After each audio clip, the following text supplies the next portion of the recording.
Welcome to the Conjugate Nation podcast. All right, we are back. Here we go, episode 8. You are listening to myself, Jesse Bufano, as well as Chris McDonald, Shane Sweat, and LeeAnn Starr. Yep, that is a fact. Second guest on the podcast, we are going to tie into LeeAnn's kind of unique and interesting experience through Conjugate and Sweatshop out in Ohio. She comes from a pro beach volleyball background, and I will pass it to her to talk a little more about where she came from and how she ended up at Sweatshop. Yeah, so hi, my name's LeeAnn. I'm 25 years old, and I actually started my volleyball career when I was just 5. So I started playing indoor volleyball from the time I was 5 until I was about 13 years old. And I started getting a lot of injuries just from overuse. I played all the time, every single minute of every single game, and my body was kind of feeling the impact. So I ended up switching to beach volleyball, which ended up being my absolute passion and was absolutely amazing, and I loved it so much. And so I continued playing beach volleyball from then until about 23 when I retired. But along the way, I was still kind of having some nagging injuries just from getting beat up so much when I played indoor when I was younger. And I was getting ready to start going to college, trying to get recruited. And the coach that I was with was very concerned I wasn't even going to make it to getting recruited. She's like, you're falling apart. You're not making it through one season. Like, I actually didn't make it through one season without an injury from the time I was, I think, 10 until I was 17 when I got introduced to Shane. So my coach was like, hey, I think it's time we look into some strength training as like a last ditch effort, because like you just cannot stay healthy. I've got this guy, like he's magic. You should go see him. And so that's when I actually met Shane, and I started training with him to first get healthy. That was the main goal, was just to get my body back in shape, to be able to maintain my career and be able to make it through seasons. But then the results came in really fast, and it was like, all right, well, hey, this is working now. How far can we push this, and how far can my career go now that I'm stable and healthy and better than ever? And what injuries, so with that time, sort of between, I think you said 13 and 17, what kind of injuries did you accumulate? All of them. Started off with a stress fracture in my tibia, moved to a stress fracture in my L5 in my spine, multiple contusions to my shoulder, multiple contusions to my feet. Basically, any bone injury you can think of, I had it. And did you end up having did you have surgeries along the way? So I ended up having surgery in maybe 2019. I ended up having a labrum repair after an injury that I got at the collegiate level. Yeah. Okay. And then were you having any success leading like through your teens then? Was stuff just accumulating and kind of coming and going by its own accord, or what did you tried during that period of time for like rehabbing or recovering? Yeah, like at the time, strength training had that stigma of when you're training in your teen years while you're still developing, it's going to stunt your growth, it's going to do all this. So most of my rehab was just, those simple like, okay, well, we're going to use the 5-pound weight and we're going to do some, flex the quad leg raises and stuff like that. Just very basic, almost post-op rehab. And nothing worked. And as a teenager, I didn't want to do it in the first place because it sucked, and then I wasn't getting the results from it. So it just kind of turned into, okay, well, 6 more weeks of rest, 6 more weeks of rest. We'll do this crappy rehab. And, nothing really ever got better. It's one of those things where, of course, when you rest, it gets better. But then the second you're back playing, things start popping up again. Yeah. And were you losing seasons to that?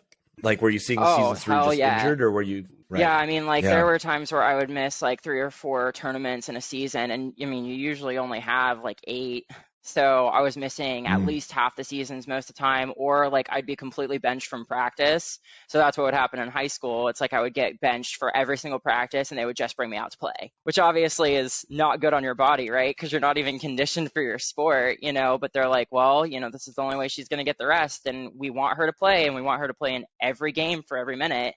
So that was kind of the solution. You mentioned stigma with, strength training and athletics.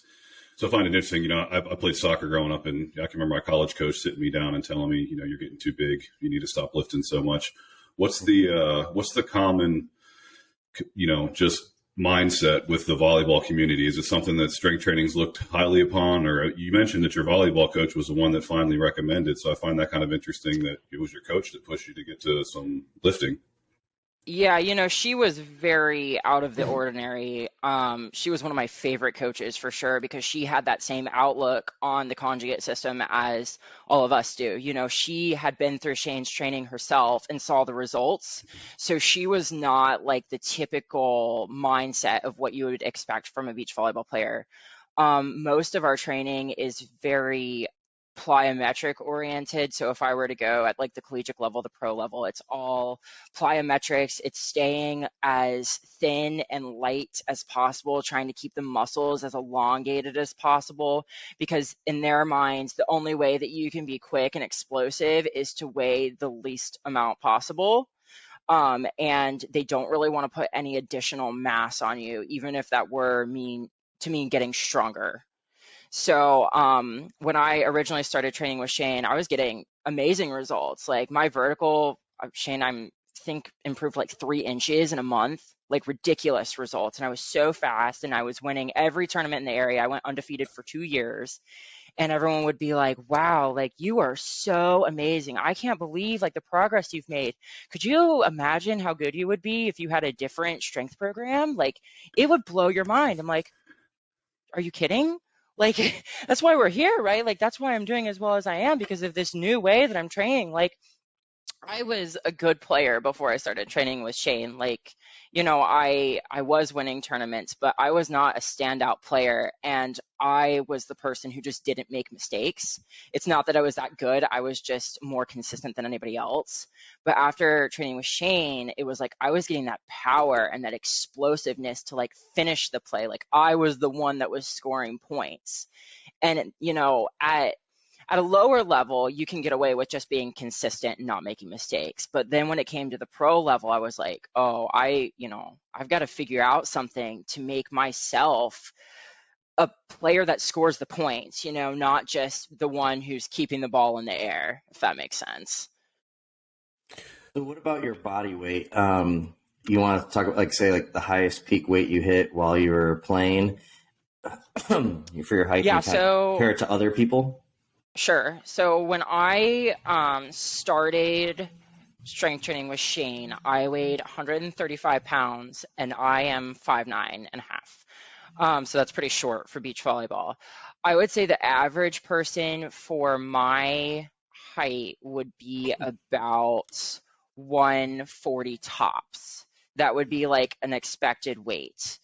And when I was training with Shane, the heaviest that I got as a volleyball athlete was 162. Ooh. So that's really heavy, yeah, for the sport. And I had even like one of my best coaches, he was like, you are too heavy. Like you are going to weigh yourself down. And he's like, bringing a scale to practice. Like you need to weigh in, and you've got to be under 150.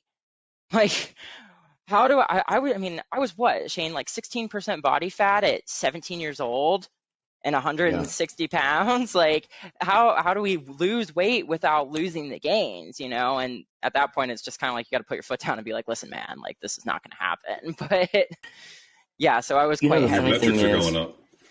At the time, though, every coaches and everybody kept saying, we've never seen anybody faster. You change directions, you get to the balls, like the balls don't touch the ground. Like, we can't believe how quick you are. And then they would say, can you imagine how quick it would be if you were 30 pounds lighter? She doesn't need to be. Definition of insanity, right? Do the same thing over and over again, expect a different result. And they all want to train the same way, but they don't think about force production, how much force can produce, how fast can produce that force. They don't think about the types of speeds. And so I built her, body to be able to accelerate at the rates of speed that we want. And even like top pros, like, she had a girl that was defender of the year mention how it's like, can't believe all the balls you got to and how quick you were. It's like, this is supposed to be the best person in the world at her position, and the girl's like flipping out how quick she is. But everybody's always concerned about weight. But it's like, if she jumps higher for her height than everybody else, if she changes direction faster, if she gets to balls that other people can't get to, and you guys talk about how quick she accelerates, who cares what her weight is? And so now she's got I was going to say, if your vertical jump's going up, why do you care? Like, if your weight's exactly right. That's a perfect metric to show, like, yeah, she's gaining a little bit of weight, but she's more explosive. Yep. So when you got recommended going to sweatshop, did you go right away? Did you think about it? Like, what happened? It was a requirement. So basically I was told I am benched until I go. And here's the thing. I had never trained a day in my life other than like rehab. I'd never been to even like LA Fitness, like nothing. And so I had already committed. I was like, okay, I'm going to go and I'm going to take 1 month, no volleyball, no nothing. I'm just going to focus on getting strong. And that idea sounded horrific.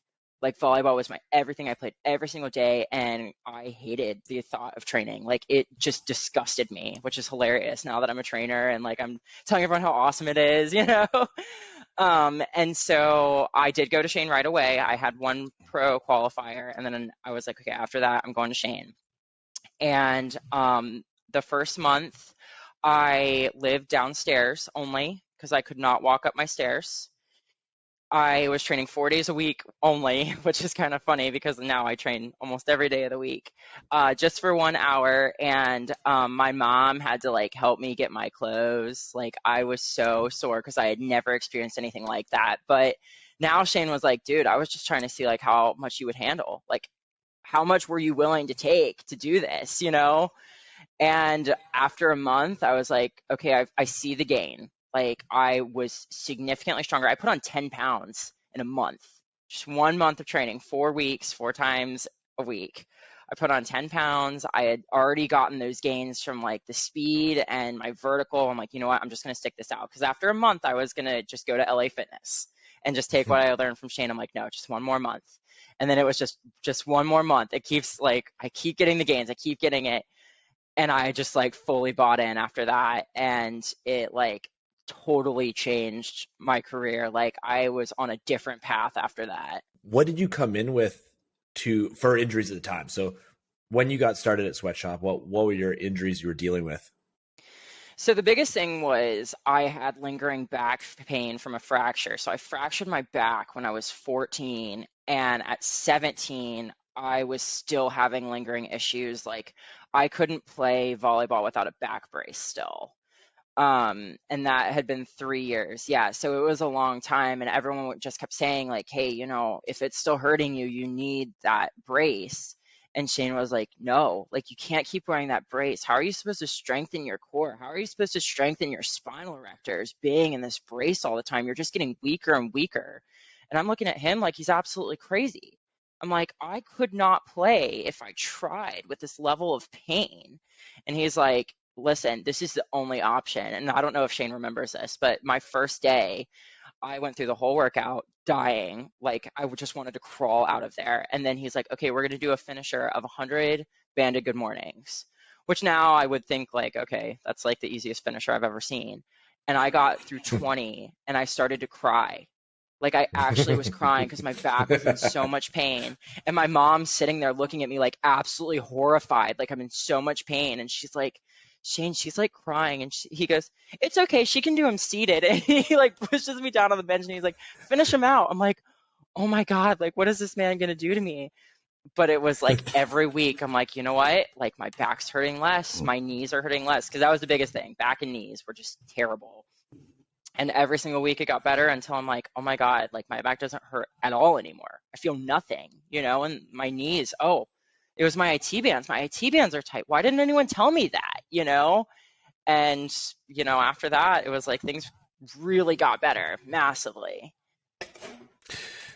So then Shane, from your side, she reaches out. How did that go? Like, what did it look like from your side in that first month? It was one of those things. The coach that brought her to me trained really hard. She was really strong. I mean, she was someone that I took from a 65-pound box squat to doing 365 for a triple as a volleyball player. So the thing is, like, she got really strong, and after that, that's where she brought her in. But she's like, this is the girl that you want to train. Trust me, of anybody I can bring to you, she's like, this is it. This is an Olympian. And so I was excited about it. Then she came in, and I'm like, I'm excited about it, but I'm like, all right, yeah, let's see what she can, like, I didn't want to waste my time, and I didn't want to waste her time. I'm like, let's have at it. Normally, you know, you'll hear me talk about, like, I try not to make people sore. I try to build them up into whatever, but it's like, all right, this girl's not used to training. She's never trained before. I have a month to convince her that she has to do this the rest of her career. And so I just poured it on and did everything we could to fix, you know, all the joints and problems that we had, try to get rid of dysfunction, try to get the joints to articulate properly and correctly, try to balance her out and try to improve her movement quality, right? Like in everyday life, everything she did, not even just volleyball, but period. And where in the season and year was this all happening? So I was just finishing out the sand season. So it would have been like at the end of August. And then what, so you had a gap then before, like, is this a gap in the season, or is this just like you're in it? Yeah. Season starts to kind of wind down after August anyway. But normally I would have just like kept on training sport-wise. Like I would have still had practice every day and all of that. So after that qualifier that I did started September, and the whole month of September, when I normally would have been at least training volleyball, season's over, but at least training volleyball, I didn't do anything but train with Shane. Yeah. You know, so at that point, she ended up started getting, you know, strong. She got, you know, real strong, ended up doing a powerlifting meet and stuff just for fun. But she ended up getting strong. But give you an idea, like, what are your best numbers in the gym, like, as far as like let's say, squat, deadlift, bench, just, you know, roughly? Yeah, so my best box squat, because we only really box squat since that's, you know, the thing that I would need for sport. My best box squat was 400. My best bench was, we didn't do a ton of wide grip, but my best close grip was 200. And then my best deadlift was 435. And then, to be clear, this is inside of being pro beach volleyball. Yeah. And this is raw. This is not equipment. This is raw lifts, you know? Yeah. Which is strong for any female. Came in with no experience with barbell at all. Oh, I couldn't even put a barbell on my back to start. Like, we were literally squatting to a bench. Yeah, body weight. That's so funny body to think about. I was going to ask you, run us through your process. Like, so for trainers that are out there, you got somebody coming in, a volleyball player suffering lots of injuries. Like, what's going through your head right there as far as like, this is my plan of attack? Obviously, you're always reading the athlete and seeing what they're doing, but just just overall things. You know, I start off asking questions. Like I said, you know, we're like investigators, right? So the questions will lead me to what she's had injured before, how she injured them, so I can get an idea of maybe the severity and what the type of damage she has is. I just talk and ask questions to try to get an idea of her personality type. So that leads me to know how much I can push her and where her headspace is at, maybe what I need to help direct and help correct headspace wise. Just because someone's mentally strong doesn't mean they make all the right decisions for themselves, obviously, in training or in the thought processes trying to go in competition.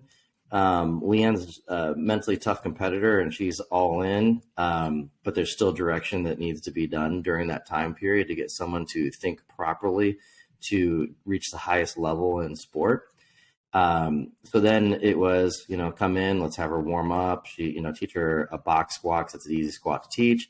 And then let's see how her body moves, like a typical knees cave in stuff. Hamstrings are weak. Hips and glutes need to get stronger. Let's check out her IT bands. That's pretty common for the problems you're saying. So we worked on those to loosen that up. And then everything was just basically, movement assessment constantly. So every time she did a movement, where did she lose speed in that movement? Where did she break down in that movement? Was there a breakdown? Wasn't there a breakdown?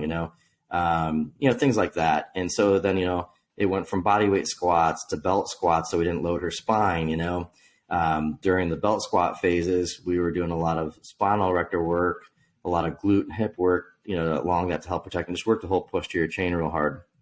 We were doing a lot of, once later down the road, we got into some stuff that's a little more sport specific. But at first, to me, it was fortify our body, get it to move perfectly.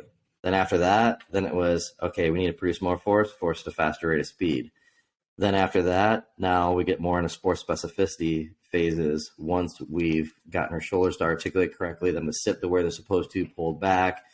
Once she's, this is the thing for volleyball players. Her toes point in. She's very pigeon-toed when she walks and everything she does. Just because the way they approach the net, you're not going to get rid of that. Okay, like you're just not going to.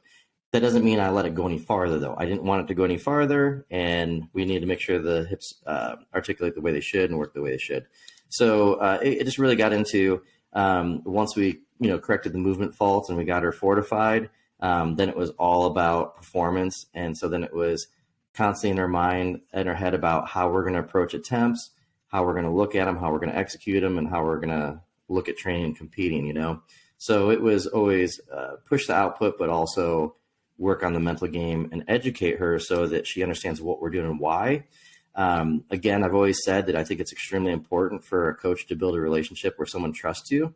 So I, on purpose, will give the individual, like with LeeAnn, it's like, okay, in this amount of time, you're going to be here. You're going to be jumping this high at this time. You're going to be squatting this high at this time. You're going to be deadlifting high at this time.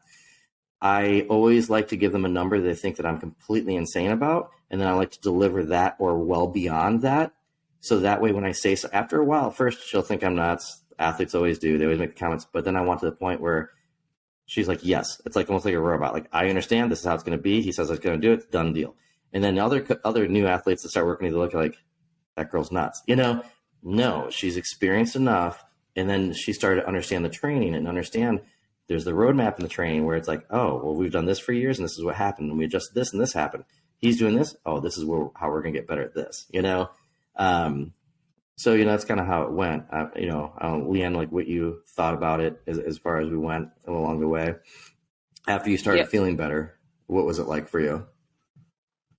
I mean, like, I ate that shit up, right? Like, I got the result of like feeling good, but then like the numbers are just so satisfying, right? Like, because of that constant variation, we're always getting the PRs, and it's like you crave it. And it's like every day I wanted to go to the gym. Like when I first started, and like, you're testing all the numbers, it's kind of like, oh my God, like I have to go back and like suffer through this again.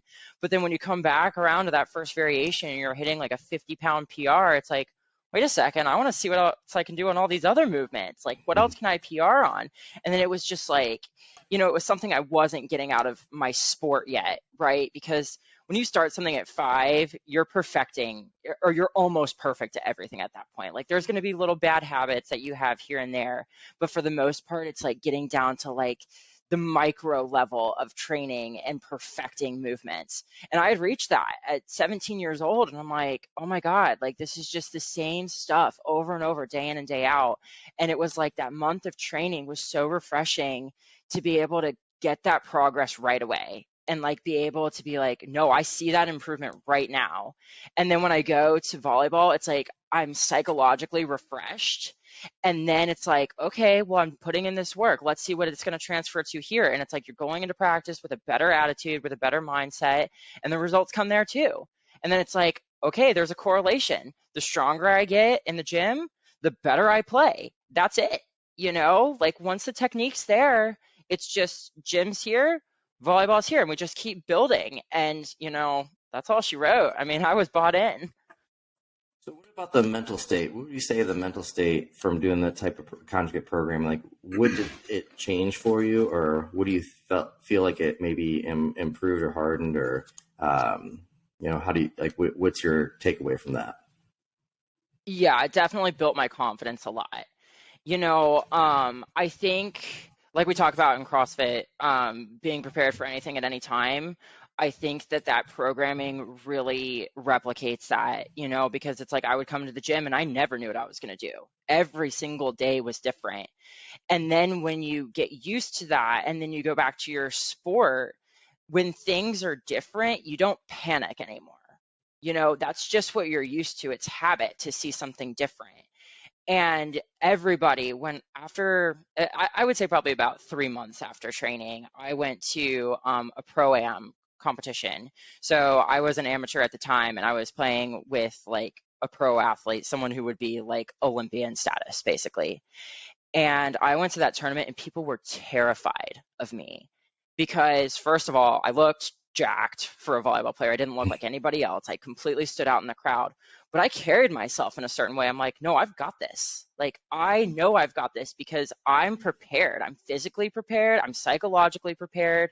I do this every single day and I'm here to win, and people knew I had that attitude and people were not going to mess with me.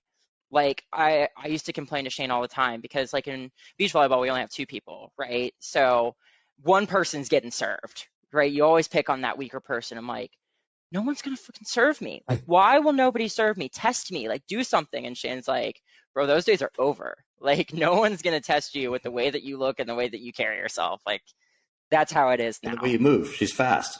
She was fast. Yeah. So, so then, after, high school, she went to college and had, kept training in college, but had a different experience there. And I think that from, knowing LeeAnn through the college experience before and after, I think that kind of solidified her thought process on how training should go because she experienced other forms of training at that point. So what was college like for you as far as sport goes and training for that? Yeah, when I went to college, I think we were all kind of prepared for it's not a matter of if the injury is going to happen, it's when. Because I had been under Shane's protective wing of training for, I got maybe like 2 years at that point, I guess, 2 or 3. And nothing had happened, right? And so we knew that leaving the nest would probably mean an injury was going to come up. Definitely didn't expect it as soon as I did, but we were trying to prepare the people that I was going to college with in advance. Like, hey, this is what I'm doing in the gym right now. Like, I was moving massive amounts of weight. Like, I was really pushing. And then I show up to college and we're playing less volleyball than I had in my entire career. We're doing 2 sets of 10 hip bridges. We're doing 5x5s at 75% weight. And the hip bridges, what was the weight they allowed you to use in hip bridges? For 2 no sets of body 10? weight. It's body weight. What were you doing on hip bridges when you were at my gym for sets of 20 right before you left? Yeah, I mean, on the hip bridge machine that we had, I mean, I was at least putting, 4 to 6 plates on, 45-pound plates. 45-pound plates for sets of 20 versus body weight for 10. Yeah. And, to give everybody a little slack here, it's like that was very out of the ordinary for someone who's 18 years old. I am sure that NCAA strength coaches don't really see a lot of that coming in. And then it's like, what do you do with that person? I get that, right? But the problem was it's like my voice wasn't being heard. Like, hey, this is not going to work for me. Like, this is going to result in something bad happening because I'm finally strong enough to maintain myself. If we go down from here, I'm going to fall apart again because the injuries had already occurred, right? Like the wear and tear was there. So if I didn't maintain, it was going to fall apart. So I gave her programming to do and they wouldn't allow her to do it. So then she went to a gym off campus to do it. And they found out like, if you train in another gym, like you can't train in a gym. You can't, you have to do what they're doing. So they wouldn't allow her to. I offered to come out for free and teach a seminar. This is a Division I school. I offered to do a seminar for free for the strength coaches and coach, not, like behind closed doors. That was refused. And then so later on, she did develop an injury. And then, you can kind of tell about that injury and the amount of people on your team that had that kind of injury. And that leads into where LeeAnn figured out on her own how those injuries were developed. And you kind of talk about that. I think it was some good insight on it. How long in was the injury? So you got there in September and injured in. So I was okay. Season doesn't start until March for beach volleyball. It's a very, very short season. Like it starts in March and it only finishes in May. So I had developed the injury before season started, actually. And it just started off as an adductor strain from what I was told. I wasn't allowed to get imaging because they did not want to bench me. So I was officially diagnosed with the injury about a third of the way into season. So I couldn't finish But out you'd season. started training with that team in September still? Oh yeah, so school started in August. Yeah, so that was when like the Okay. strength training and practice and stuff started. Yeah. Yeah. So you had a full, you were a good 6 or 7 months into that training. Yeah, into off-season training for sure. Yeah, right. So then what injury did you get and how did it happen? So I tore my labrum in my hip, which at the time was a rare injury for beach volleyball itself, but there were, let's see, 6 other tears from 5 other athletes. So one girl did have 2. One, she got repaired and then it tore again. In my opinion, I think it was a combination of a couple things. The strength training was not there, right? So there was not a lot of muscle to support the joints. Number 2 was we were actually doing our cardio on a different surface than sand for preseason. So we were training on turf. And when you change directions on turf, it has to be very different than what you would do in the sand. So we're used to digging our feet into the sand and screwing our foot in a certain way to change direction. If you do that on turf, you actually slide out. And so what was happening is girls, when they would run as fast as they could and then change directions at a line, they would end up completely sliding out, like basically into the splits, which happened to me as well. It happened to almost everybody on the team at least a couple times. It's just how many times did it take to actually tear the labrum. The other thing that I think was a big contributor was there was no oblique work. So no stabilization of the hips at all. And I think that's probably a huge problem for me. I wasn't as educated on the programming as I am now. And so I was training abs, but not specifically obliques because, as Shane knows, I really didn't like training obliques very much. But it's super important, especially in our sport. And I think that that lack of stabilization was a huge factor in my specific injury. So these were happening mostly on your like your speed agility days, not necessarily in was it sport? Doesn't sound like it was the weight room. These are happening when you got on those days. It's mostly on those agility days, right? Because honestly, we weren't practicing more than an hour to an hour and a half at a time. Because you got to remember, like, there's only 2 of us. So they're like, oh, we can't, wear out our athletes, even though I was used to training for 2 to 3 hours a day, on my own. But yeah, this wasn't happening on the sand. Nobody got hurt when they were competing. It was, on the turf, in the weight room, those kind of things. And how many girls were on the team? 16. 16 girls, 6 tears in the labrum in one season. And that's just labrum tears in the hip, right? Because there was one labrum tear in the shoulder. There was ACL gone too. So you're over half the team at that point. And that's not abnormal necessarily. Like, I'm not just picking on where I went. Like, a lot of schools end up having this issue where, like, so many people are injured. So LeeAnn ended up coming back. So she left the school, went to a different college, stopped playing college volleyball. I think the consensus was the level wasn't high enough anyway. So the goal was Olympics and just wasn't a high enough level of play. Couldn't train the way she needed to stay healthy and to evolve in sport. So she ended up leaving. And then so she came back. We started training her. She got surgery. We started training her. She was the only girl to come back from those labrum tears successfully. And how long? What did your recovery look like after your surgery, and how fast did it take you to get back to your strength back? Yeah, so we took a pretty aggressive approach to therapy. Basically, the next day I was in therapy riding a bike. We were just trying to get blood flow as quick as possible. 2 days later, I was at the gym, like back to at least upper body workouts. The estimated recovery was 6 to 9 months for the labrum repair, and I was back full swing in 13 weeks. That's hitting the same numbers in squat, same numbers in deadlift in 13 weeks. Yeah, Shane, it's pretty crazy. I actually found a video of me, I think it was 6 weeks post-op, doing sets of 20 on the belt squat with 2 45-pound plates on it. Yeah. Isn't that crazy? 6 weeks. I was supposed to just be getting out of that leg brace 6 weeks out. Mm-hmm. Have you had any issues since? I have issues from the surgery itself. So we didn't know at the time what the consequences were going to be of the surgery until we met the physical therapist I work with now, John Quint. And basically the way that they repair the labrum is they just kind of tie it off with a rope. But what that does is it creates a dysfunction in the joint to the point where I can't load the hip capsule anymore.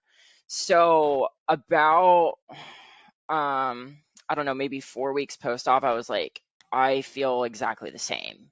Like, I was still like feeling a pinching in my hip, and Shane's like, it might just be a post-op thing. Like, let's see.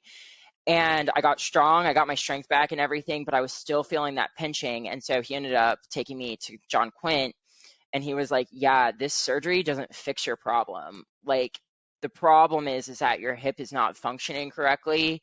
And now when you're moving and you're trying to squat and deadlift, it's basically like your bone is rubbing on the capsule that was just repaired. So, it's fixed, right? Like, tears tied off, but it's being rubbed against. So you're still feeling that pain, that impingement. And so I battled with that for several years, and it's still a maintenance thing, having to constantly kind of like do the exercises, do the mobility work.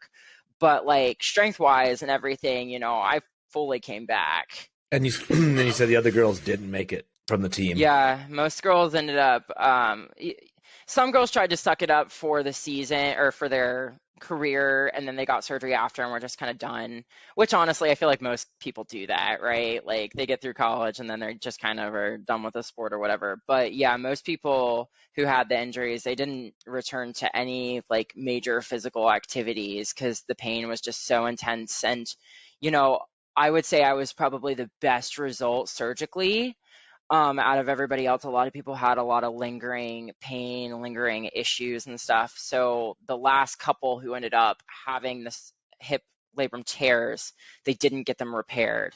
So it was kind of like their sports were done, So something that I've always done with people who are getting ready for surgeries, I try to get a lot of blood flow, a lot of high repetition in the area, create a lot of blood flow, try to elongate the muscle, try to get it stretched out and get full range as possible to make the surgery as easy as possible for the surgeon. I found that the better I get blood flow in that area and the more mobile I can get that area, the better I can get that, the more I can elongate that muscle, that the results from surgery are really fast. And everybody I've done that with, they recover in way less time than expected. And surgeons always make a comment about how easy the surgery was for them. And I've literally never had a surgeon not make a comment that it was noticeable in a difference. So, before the surgery, we did that as well. We were trying to get, blood flow in there and try to work on mobility. Afterwards, like you heard her say, ride on a bike on day 2 and start getting working. I mean, she wasn't supposed to be out of a leg brace for quite a few weeks. All that's fine. Like she said, the biggest thing now is because of the surgery, there's a dysfunction, which means there's a constant work on hip mobility and constantly worrying about the knee and trying to stay strong. And if she stays strong, that helps. But it's going to be a constant kind of battle the rest of her life. So, it's really important when people find the right coaches, find the right people to surround yourself with, listen to your body. If you have coaches out there who are pushing you, like they didn't want to pull her out of games, they wanted her playing. And it's like they kept putting off. And at one point I finally told her, I'm like, don't play another game. Tell your coach, I will not play another game until you get an MRI. And that's the only way an MRI happened for her. Because I knew she'd be out the minute that happened. But you're talking about that tear is getting worse and worse, and like who knows what other problems can evolve and happen because of that. But she's come back, hit all those weights, ended up competing in CrossFit competitions and having fun with training. So she's got high capacity from that stuff.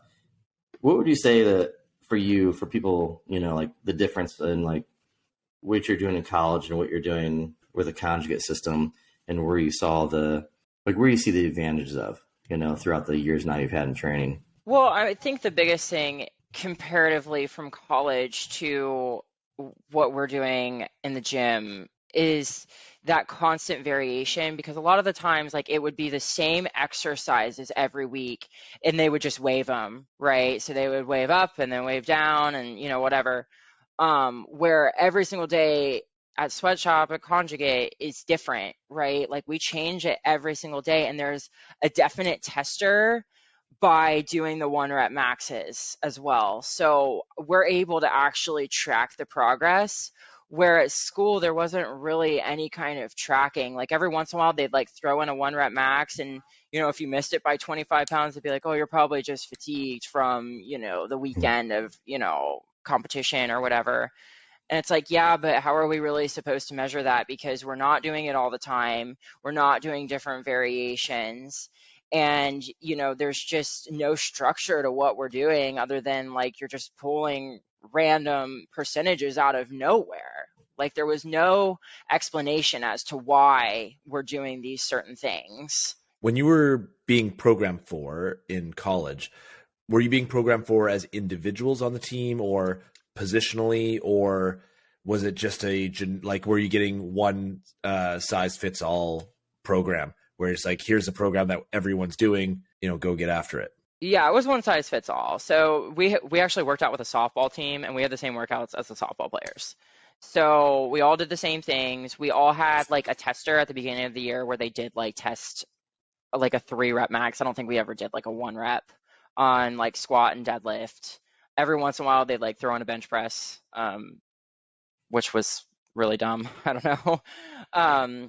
But yeah, it wasn't structured specifically for any athlete, which definitely hurt me a lot, right? Because 2 sets of 10 bodyweight hip bridges, like, what is this? Garbage, like this is not going to do anything for me. And, eventually we did reach, common ground, and it's like, okay, like this is not going to work. We're just doing this for no reason. It's a waste of time. And we were able to figure out, something to kind of compromise. But yeah, in general, it's like that was an hour of just wasted time. It does seem to be very common from I mean, a lot of our athletes that I have a chance to speak to, like national team, provincial team, college teams, where it's just, I mean, the person putting the strength conditioning program together is usually like managing several teams. I've heard up to like one coach programming for like 85 different athletes at a time.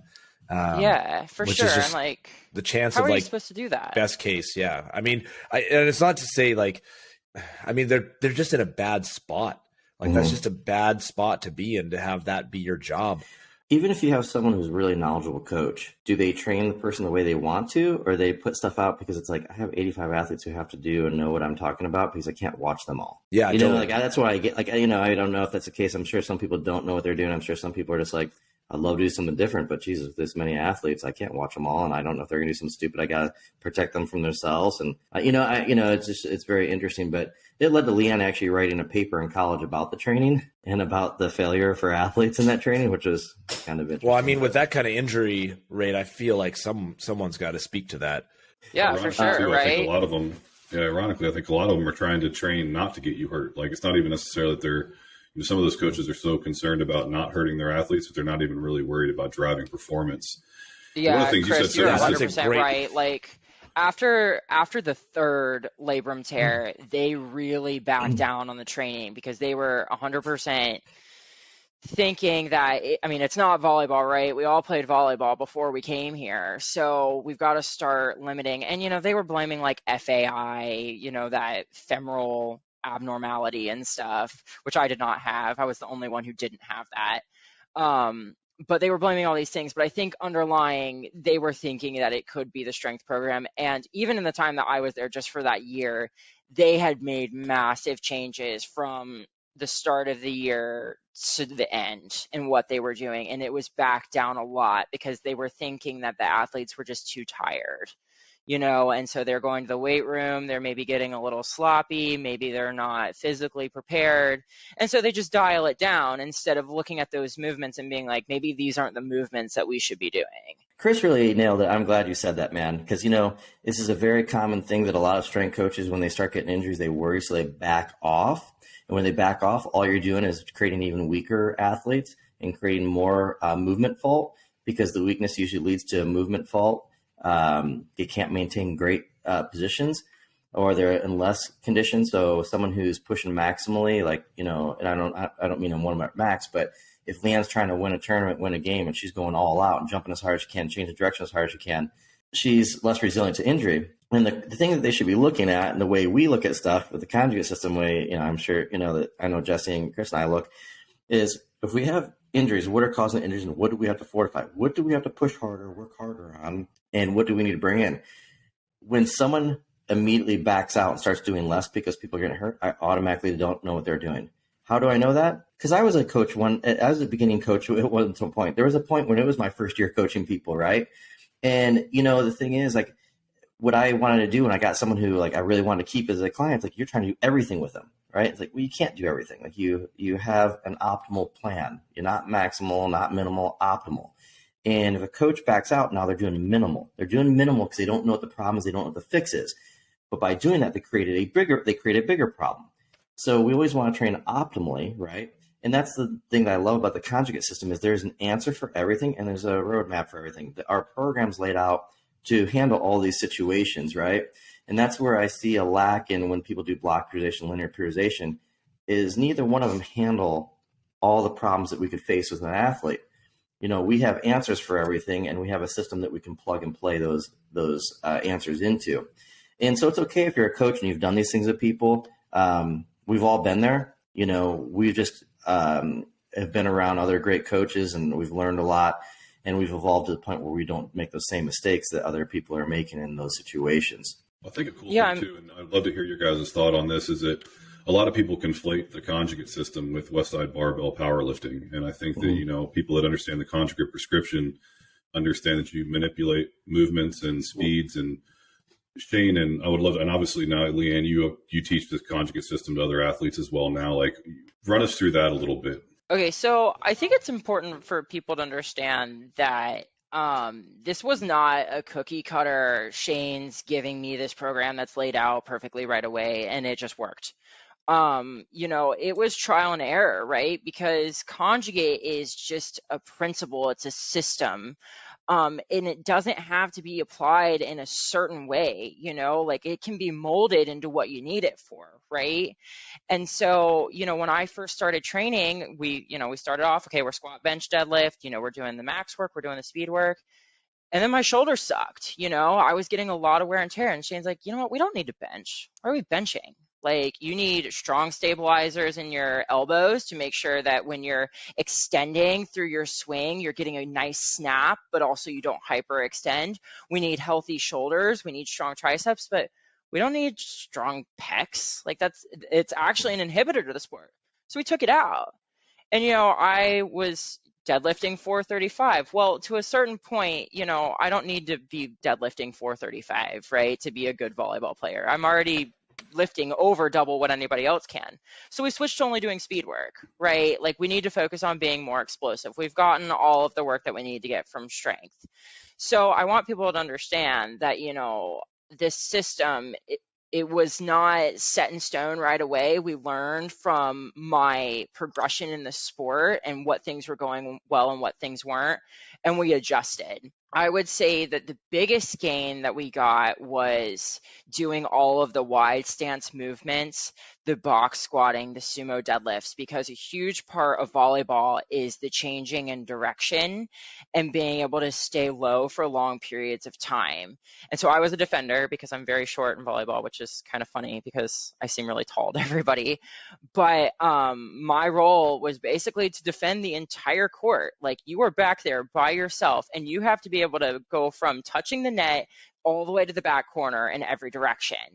And the goal was, okay, well, how do we make it so you can react and push off as quickly as possible? And I think that was, like, other than the injuries and, healing from those, I think that was the biggest gain that I got out of training with Shane, was being able to change those directions so quickly and with so much force.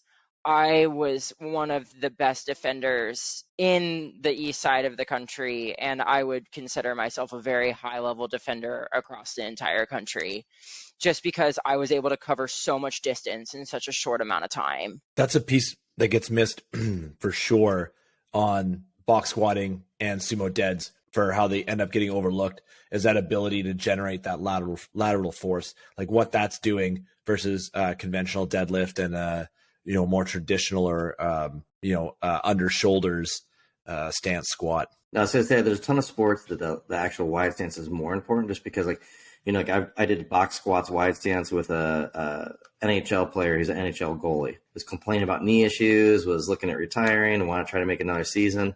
Ended up playing, I think, 3 or 4 more seasons, more than he planned on, because once he started box squatting and doing that stuff, working on hamstrings, like his knees weren't bothering him like they were before. But he's like, I actually became better because I was moving laterally faster than I ever had.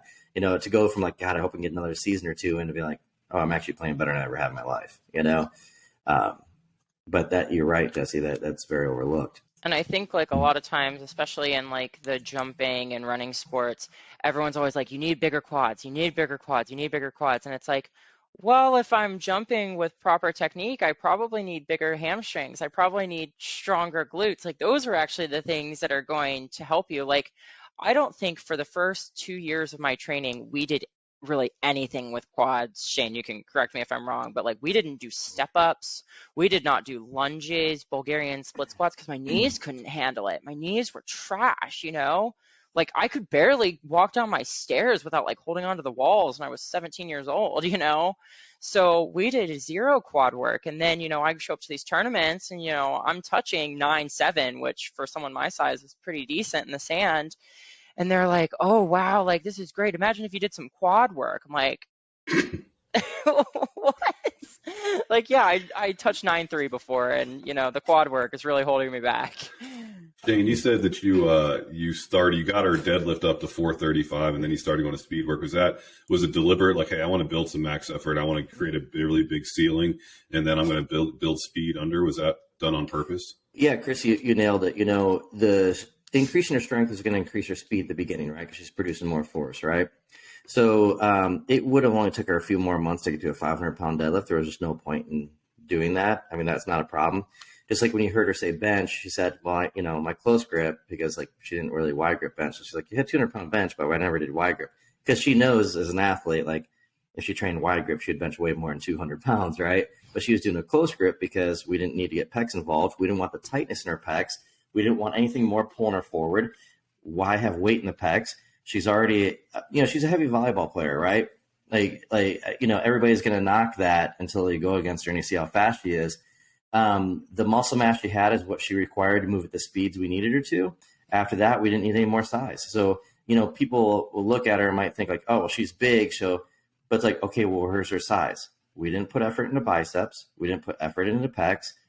She's got big arms. Oh, because she has massive triceps. Hit a volleyball. Tell me what those massive triceps do for you, and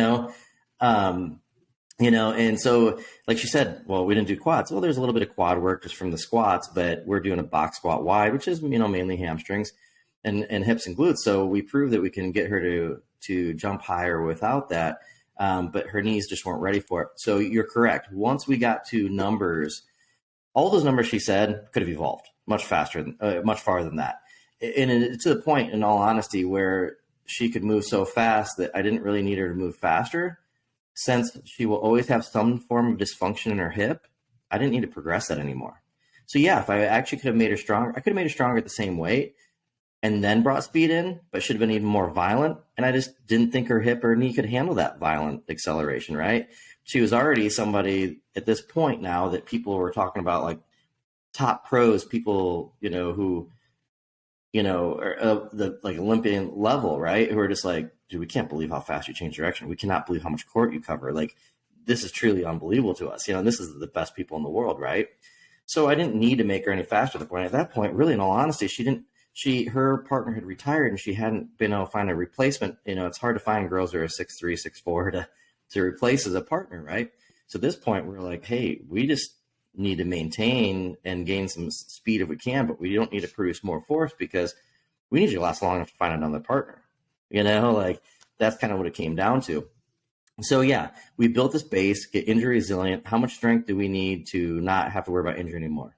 Once we got to that point, okay, we don't need to evolve the strength anymore because you're not getting hurt in the manners that, we need to worry about. Can an accident happen if someone hits a ball and, whatever, you might break a finger at a net, something like that, but we don't have to worry about injuries that could be taken care of by a strength coach, right? So then, yeah, it became speed work because then just doing speed work, we could actually keep her strength the same, keep her speed the same, even potentially accelerate her strength and or speeds in certain areas, I should say. But we were lowering wear and tear in her body and allowing her to last longer. Chris, when you're talking about like how, like for athletes, want me to mention kind of like things that are different. People always think of the conjugate system as strength only. They don't think of the conjugate system for anything else. This applies to strength, it applies to conditioning. If you don't think conjugate applies to conditioning, then you can't believe in CrossFit, and you must think that CrossFit athletes are not in good shape. Okay, because what do CrossFit athletes do? They're constantly varied, high intensity. So what I would say is, that is for the best generalists in the world. Obviously, conjugates for the best specialists in the world. And to become the best specialist, you also have to do what the best generalists do. And if you want to become the best generalist, you also have to do what the best specialists do. You just put it in the dosage that you need for your particular sport. So, people would always call Louie, talk about him being, he's the greatest, powerlifting coach ever. And he always like, I'm a strength and conditioning coach. Oh, but your powerlifter is like, I'm a strength and conditioning coach. And then you try to explain to people, he's like, well, a strength coach is supposed to make you strong, right? Yeah. So he's like, so you go play to college, or you run into a strength coach who works with the NFL athlete, and they're like, oh, I train so-and-so, they run a 4.340. What would they run before they met you? And you always get this look on their face, because if you haven't increased their speed, you weren't a part of that. You're not a part of that 4.340. It has nothing to do with you. Okay. And so what's interesting is people would say they're a strength coach based on the athlete they train, not based on the performance of what they got for that athlete. And so Louis would say, like, I started training powerlifting because I love powerlifting, but he goes, also, I'm a strength coach. He goes, I got to prove to people I could make people strong. Makes sense to me. With the conjugate system, we look at all the different types of speeds out there, right? And there's multiple speeds, just like, gears in a car. And depending on the sport or where someone lacks in that sport, because it's very often in sport, there's multiple speeds that existed within inside that sport. And if there is, say there's two different speeds that were required of LeeAnn. She might be phenomenal at one, not the other. So we need to put emphasis on the other one and bring that up so she's phenomenal at both. Once we bring that up, we can work on evolving both of them, right? So, depending on where your sport is, do you need to produce more force? Do you need to produce force at a faster rate of speed? What's that speed that you need to produce? What is the speed that your sport is played at? Or do we need to produce, force for a longer period of time? Maybe it's more of an endurance event, or say you're a football player and, you make contact with your opponent, but now you got to drive them back for a few seconds. You got to maintain that power output for a period of time. So then we just, pick the speeds that are needed by that athlete to optimize them for their sport. And then we get their force production where we need it to be. Or whether it's endurance, maybe they need to have like strength endurance in certain muscle groups, and maybe they need speed in others, So I look at someone on a line, they might need to come off that line fast, but they might need more like strength endurance in their upper body, where they're using a little more speed in their lower body, just depending on what the position is. So we just take a look at that. And then our special exercises are designed to optimize someone for their sport. So do they need to increase muscle mass? Do they need to stay the same size? What movement patterns are they bad at? What ones are they good at? Where are they losing speed, or where are they losing in their game at? And then we just use special exercises for the movements that will optimize them in their sport. So to me, it's obviously the ultimate way to train for sport, because like I said, you assess what speeds, what kind of force production do we need? What kind of body weight do we need? Where do we need the leverages at? All these things can be addressed by a conjugate system. There isn't a thing out there that an athlete needs that cannot be addressed. I cannot say the same for other types of programming, especially like see people like, oh, you want to get stronger legs? Squat every day. Squat 3 days a week. If you don't get strong enough, squat 4 days a week. If you don't get strong enough, squat 5 days a week. Tell me how that helps a hockey player. Tell me how that helps a sprinter, a high jumper. Tell me how it helps a gymnast. Tell me how that is optimal for everybody, whether they're a 7 foot tall football player or basketball player, or they're a 4'5", 4'8", 16-year-old gymnast. But when you have the opportunity to train different speeds, you have the ability to do special exercises for all different needs, whether it's strength or to increase leverages. That is when you can fine tune an athlete. And that is why the kind of system, we have answers for all those things. And that's what's nice about having someone like LeeAnn on, because she's in a different sport. But now you have an athlete who's competed in a powerlifting meet. She's competed in CrossFit competitions. She's competed at a pro level in volleyball, and she's used conjugate for all these different sports. So when you were getting her going, what was your sort of 4 days a week, both 2 dynamic efforts, 2 max efforts, like kind of did you start with that? Correct. So we did 2 max effort, 2 dynamic effort days. Now, for me, I was going to start on a dynamic lower because I understand that a problem with her low back has a lot to do with her posterior chain, could have a lot to do with lower body.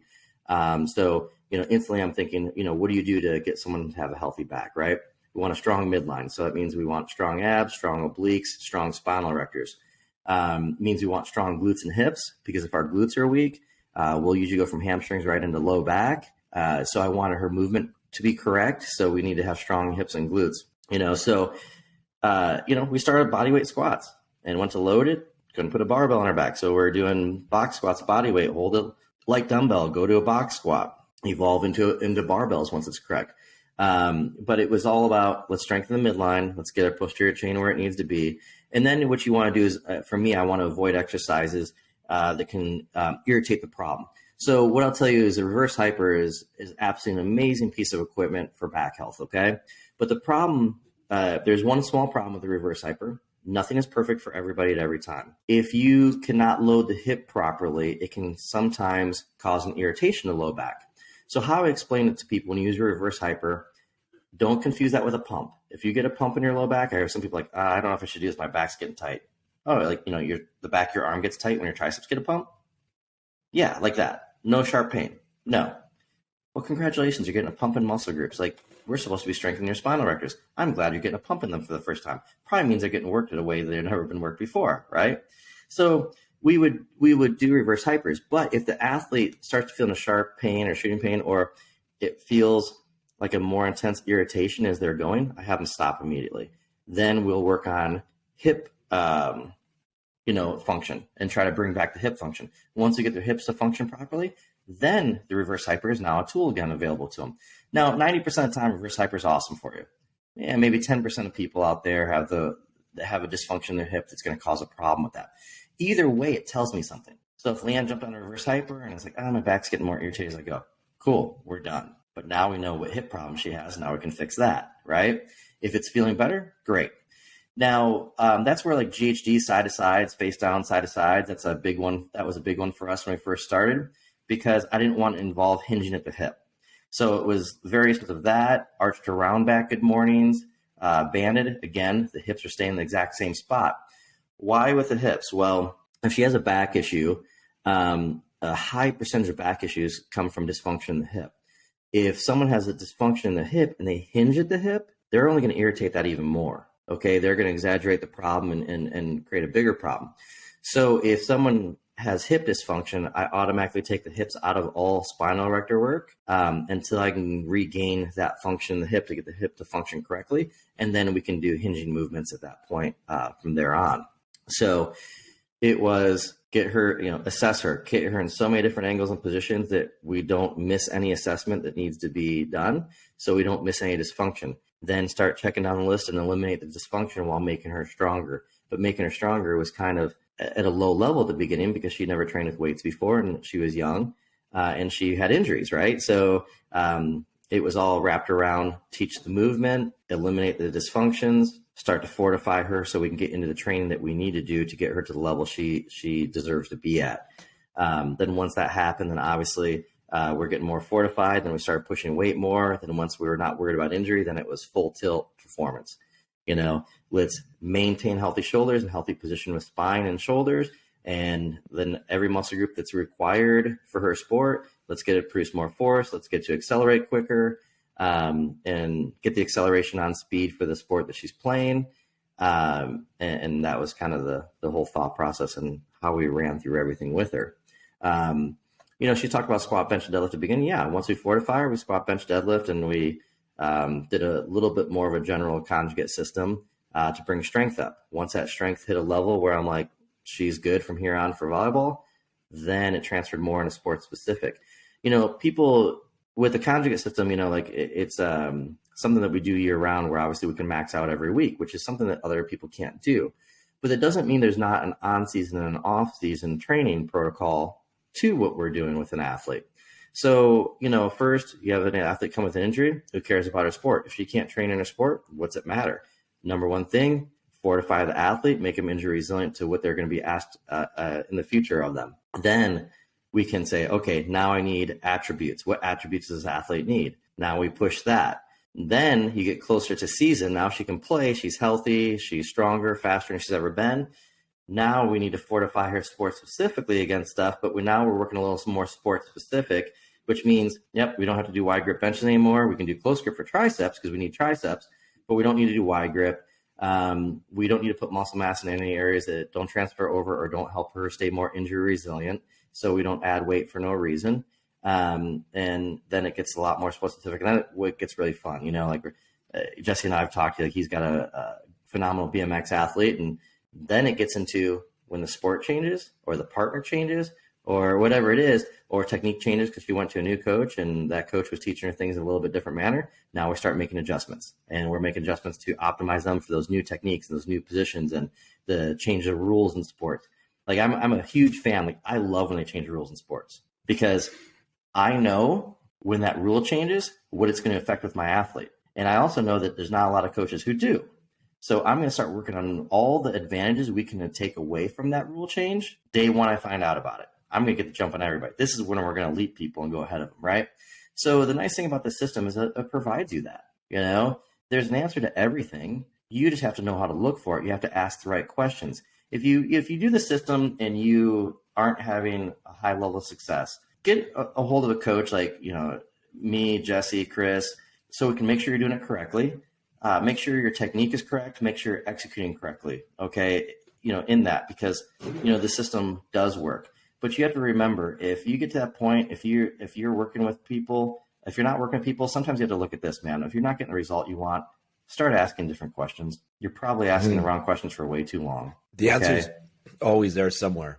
Always. And if it's not making a change, you're missing it still, but it's still, the answer still exists out there. And the larger that skill set, the more tools you've got to, find out more information about it, or keep looking by changing out what you're testing it with. What you find with athletes and coaches, we're kind of usually wired, we're wired the same, and most coaches were athletes first, is we're all pushers, right?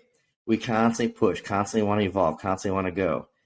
So the thing is, for me, when I look at all the systems in the world, this is the only system that you can push like that. And what I mean by it is this: not that you can train heavy every week and max out, because we can do that. I'm not talking about that, though.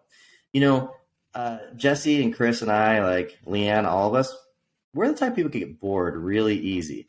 You think we'd be strength coaches for 30, 40 years if we're like, oh, you're squatting 5 days a week and not getting stronger? Add a sixth one. Done. Yeah. We wouldn't be entertained. We're not wired like that. That is not us. We're looking for evolution. We're looking for constant advancement, constant change, improving anywhere we can, and this system provides that, which is great. That's the psychological refreshment that an athlete has by constant variation. It's also the same psychological refreshment a coach needs to stay at the peak of their game, not get bored, and constantly want to evolve. When you have a coach 30, 40 years of coaching and they're wanting to evolve and they're constantly looking for the new thing, that's amazing, right? That's a small number of people. But I also believe, I know that when you have athletes like LeeAnn who stay excited and they stay doing it because of that constant variation, because of the constant improvements, that also keeps a coach constantly wanting to learn new things, because how she was like, this and this got better, and I went and played and I was better at this. Then I got better at these things, and I couldn't wait to go back and see how much more I improved in the sport, right? Well, same thing with a coach. We make adjustments. We see improvement in an athlete. We make adjustments. We see better longevity in an athlete, and we're constantly looking for the next adjustment because this is cool, man. This is fun. It keeps you being a better, athlete. And one thing I want to say, I want you guys to kind of understand. LeeAnn was going to train for a month. Her mother said she'd pay for a month. So now you have a teenager who is working a job that's, minimum wage, and she started paying for herself. She was paying for 4 days a week of, personal training with me. You have a teenager who's spending, here's the thing, that's a lot of money, right? So she's spending every dime. You want to know how much money? I'm just kidding. I remember. Yeah. But that leads me to something. Throughout the years, I've sponsored a lot of athletes. And I told LeeAnn, I'm not going to sponsor you. I said what I would do. How many days a week were you training? Was it 5 or 6? 5, wasn't it? I started off Or at we 4. got 2 or 4. And then so we we ended up at 6. So I told her, I'll train. You come consistently on those days. I'll train you the rest of the days for free. That was my way to sponsor her, because it's like, look, she's not gonna be able to train that many days, but like we can still get more progress. And she's showing me, like, you work hard, you got it. I've sponsored a lot of athletes in class, and most of those athletes, they stopped training as hard once I sponsored them. They started missing days. They didn't take it serious. So she had skin in the game, and I kept it that way. But what I'm getting at is, think of how many teenagers would spend that amount of money to train when they originally were going to go to a place for just a month. So tell me that there wasn't a mental state to that, to where it's like, this is a must for me to evolve, right? So, that's the thing. If your kid's not excited and doesn't want to train anymore, if you're like, I'm kind of getting bored of my training and maybe I'm not going to do the sport anymore, maybe you're not training correctly. LeeAnn, with your role now, like, are you still doing personal training and coaching? Yeah, a little bit. I call it my big girl job. Yeah. So I do that from 9 to 5, but then, I still have a couple clients that I train after work. And then you've been traveling and teaching the conjugate methods as well over the last bunch of years. Yeah. Has it been like 5 years, Shane? I think. Yeah. With that in mind, when you are on those seminars, having that opportunity to talk with other athletes, what are like key things that you try to communicate to athletes? I think I try to mostly communicate that you need to give this a little time to get used to it. I think when they first sit in the seminar, they're very overwhelmed with the information and the maxing, the different speeds and all of that. And it's like, how can I possibly do this? And, it's got to be like, hey, you need to buy in, and you're not going to be inventive right away. You just need to follow the process first and test it out on yourself. Like, it's not necessarily even about taking it into your gym right away and saying, okay, class, like, this is what we're going to do today. And everyone's going to look at you like, we've never done this before. Like, it's more like you need to apply this to yourself, do the cookie cutter way that we're saying, get the results, and then start being inventive. Then start applying it to your box. Then start giving it to your clients. And then you can see how it evolves from there. Having, been to a bunch of those seminars as well. Yeah, it's a lot of information when you're hearing it for the first time. And I mean, I think that's one of the reasons why we try to get this podcast going in the first place, is just be able to have a little more long form conversations about some of the details pieces to sort of help athletes, definitely in that initial stage of trying to make a transition from the strength program they were on, or try to take what they can from the conjugate stuff and apply it as a like sort of extension or extra layer to, their CrossFit programming or like those sort of pieces. What else to like the individual, as far as like the application of like movement patterns and those sort of things, like kind of comes to mind when you are in those seminars? Like, you've got someone who's got, injuries or is trying, like, in a spot that you can recognize or identify with. What are things you'll say? Yeah, I think that it's really cool to be able to point out a deficiency and be like, you see this? Like, when we're benching, you see how your elbow gets pulled in? Your elbow keeps getting pulled in. Well, that's because you don't have proper rotation in your shoulder. Here's how we fix that. And then we start to fix things. And then we say, hey, here's how you're going to strengthen that so that doesn't keep happening to you. And the result happens like this. Like, we go from barely being able to bench a bar without pain to, okay, now I can bench. And now I can get a PR. I haven't hit a PR in 2 years. Like, that's the kind of stuff that I absolutely love. And I think it is really cool to be able to be in a class and see, hey, I've been there. Like, I used to have that problem, and look at me, I don't have that problem anymore. And this is how you fix it. This is how you're going to get this better. This is how you're going to get stronger. And then you hear from these people later and they're like, yeah, you know what you said, that totally worked. Like, I am on the path to recovery. Like, I'm stronger than I've ever been before. And it's like, that's badass. I love that. Yeah. In that, when I said like questions, like people not asking the right questions, it's the same thing. If you get hurt and you ask a bunch of people how to fix it and you read a bunch of things and nothing's fixing it, you're not asking the right people, you're not asking the right questions, right? Or maybe someone gave you the information and you're not, are not utilizing it correctly, And I've watched her in courses time and time again. Like what you were saying, like people with injuries, you're injured because of this. Let me guess. This is what you're doing. Here's how you feel. Yep. Okay. Well, and you just walk that person through that, and it's always like regain full range of motion, blood flow constantly in the area, but teaching people how that dysfunction looks. Some people are like, oh, my shoulder hurts. Okay. That's pretty general. Why does it hurt? Is it AC separation? Is your bicep tight? So you're getting, tendonitis in your bicep tendon? Is your scapula not, articulating correctly? What are the things that are going on? I've had a pleasure to have coaches that, Lou wasn't I always understood Lou right from the beginning. I've understood him, and I was very fortunate for that. A lot of people had a hard time learning from Lou in certain ways, but I've been very fortunate to be around some people like Chris and Jesse are two people that I talk about that they articulate information very well, very clean. They're very polished on delivering information in seminars, and they're very knowledgeable individuals. And when someone like Chris or Jesse talks to you, they will articulate that information very clearly. If someone can't understand it, they might think that it's just junk information, right? Because they speak so clearly and very easy to understand what they're trying to say. What I would tell you is it's not that. It's you're not ready for that information yet. You're not at a state in your career. So sometimes when they might give you a fix and you might look right past it, or you might not carry it out correctly so you don't think it works, okay? So one, make sure you fully understand the information the individual is giving you, that you're doing something correctly 100%. She talked about John Quint being a physical therapist that worked on her. John has a lot of groundbreaking stuff that he does. He's a phenomenal therapist, okay? But one of the things that impressed me a lot was a lot of the movements he does, I've seen a ton of physical therapists do. I've had to do it myself growing up as an athlete throughout the time. But what I realized is I was never shown one exercise correctly by a physical therapist until I met him. Every one that he's shown me that I've already done before, he always had a slightly different angle, slightly different twist, something different. And it was like an aha moment. Like, that is it.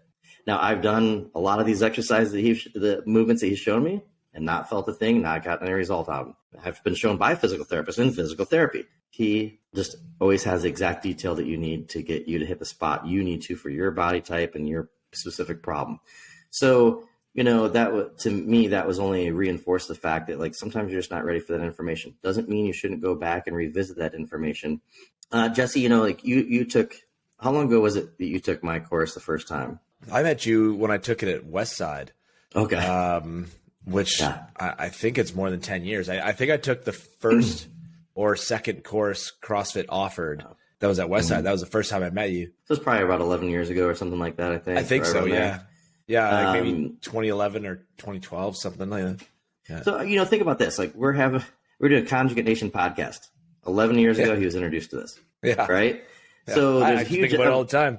Yeah, there's a huge evolution in that. But think of how many books you've read and, meeting Chris and talking to Chris about it and partaking in multiple seminars that I've done and then helping me with seminars and, and all the information. And think about, we've had this conversation before. You've either helped or you've been at my seminar multiple times. And every time I've seen you, I swear I felt like you wrote more notes down every year than the first time. And he wrote plenty of notes the first time, trust me. But it was more because I think that that's a perfect proof that as Jesse became more knowledgeable, he had more questions. He had more ideas. He would write stuff down, I'm sure, because he was like, oh, yeah, I can use this so many different ways instead of just, this is fact. Shane said this. This is what it is. No, you'd see. And so then that's what I expect out of a coach. I want you guys as coaches know it's you shouldn't be taking less notes. If you take the same seminar 10 times, you should take more notes every single time. Chris, how many different level CrossFit seminars have you taught? Between level 1, 2 and stuff? So level 1s and level 2s are the only ones we teach. Teach them, sorry, yeah. And 4 just an evaluation. Yeah. So you've taught level 1s and level 2s, right?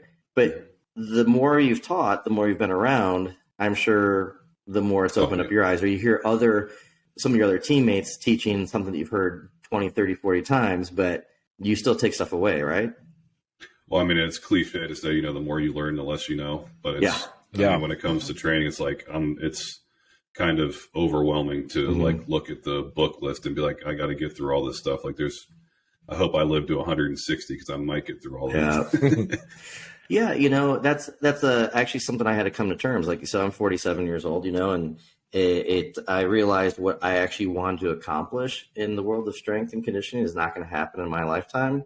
So now it comes down to how can I be the most effective with the rest of my time, learn the most, get the most information out there, and set other coaches up to be able to make it to where I was hoping to make it to. Just because there's so much out there, right? Like there is so much to learn. It's not even funny. Like we haven't even scratched the surface of it really yet, and that's why I said it. So that's what keeps us going as coaches, and that's what should excite athletes. Like if coaches are so excited till the day they die about trying to learn more and more and more, then that type of programming also lends to athletes retaining that same type of passion at the same time. One of the things that I found helpful is that when I read a book on the second pass and the third pass, I'll use a different highlighter every time. Oh, cool. And then as I go through it, then I can see the difference. And like, because I rarely will highlight, I almost never highlight the same thing.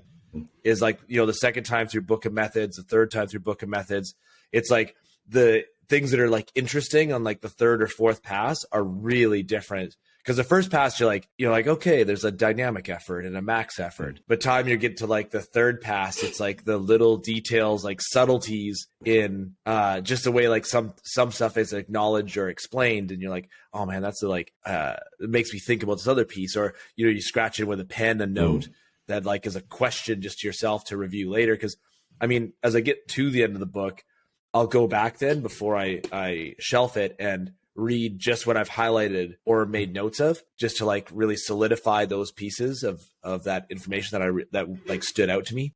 So I just learned something, these guys are better at reading books than I am. I never thought about using different color highlighters. So I would read and I'd use a yellow highlighter, and I thought that was great. And then I read the book a second time, like, oh, here's some areas I didn't highlight. That's important to me now. And I'm going. And then I started doing this thing where it's like, shit, you need to read the whole page. I put a star in the corner of the page. I think it would have been better if so it's like, just read the book again. It would have been better if I used different color highlighters for different meetings so I could go back. So sometimes you don't want to read the whole thing. Sometimes you need a quick reference. Like sometimes I have a thought in my head and I remember in a book, I'm like, I need to go read this area because there's some things it covers and there's a couple different ideas I have for that, but I want to reread that because I want to make sure I choose the right direction to go with that, right? But when you highlight the whole page, it kind of takes a long time to get through the book. So you got to read it again. What are you up to now, LeeAnn? Like what's your training and sports stuff look like now? So when did you retire? Probably around like 22 or 23. So I've been about 3 years retired from volleyball. Yeah. Age 22, 23. Not yeah. Not year. Yeah. Like... yeah. The age. Sorry. A couple of years ago, what happened? Like, what was the piece that sort of was like, you knew it was kind of like that you were ready to move on? Yeah. Finances are a huge part, right? So I didn't really have any coaches in the area anymore. I had kind of outgrown everybody. So I was going to Florida once a month, staying for a week. Really expensive on my own, wasn't really able to like get a real job, right? Because I was out all the time and I couldn't find a steady partner in my state. I was going to have to get someone in Florida. So then it became, am I going to move and just, go on a whim here and see how it goes? Or, am I going to take a job that's right in front of me and, makes a lot of money and I was going to be stable. So, we were kind of like weighing the odds and it seemed better to go ahead and take the job, and knowing how worn my body already was. And they were telling me after my hip surgery, I was going to need a hip replacement at some point. And it's like, how far are we going to push this? So it just felt like it was probably the best decision at that point to just kind of let it go for then. And, if an opportunity came around, I'd take it. But if not, it was cool. LeeAnn and I had a conversation because of like them talking about she will eventually need a hip replacement. How many seasons do you think you could have left in you? And with that led to, it's like 1 or 2. So we're like, all right, well, you know what? I think we have to just kind of get lucky. And if the right person was to come available, that would be a perfect partner for you to make a run at it. Then save your body, retrain, she'll gain that skill back quick, and then we'll be ready to go. Doing her sport made it very hard to keep that hip problem and knee issue away. It's much easier when we can pick exercises and work around or work through stuff and do that. Mm-hmm. So it was like, okay, look, it's not just finding a partner, right? So if you want to go to the Olympics and you're a defender, then you need a tall person. Well, there's not as many tall people, right? So they have like any defender to pick from. And if they live in an area where there's another defender, they're more likely to go train at that one. But you need the right person to go to Olympics. How many girls out there can actually go to Olympics and medal in the Olympics? And that's your pool to pull from. Well, if they all already have partners, you got to wait for another girl to come along who's that size, who's got that ability, or wait for one of their partners to retire if they get hurt or something happens. Well, there was no one on the horizon at the time. So it's like, save your body.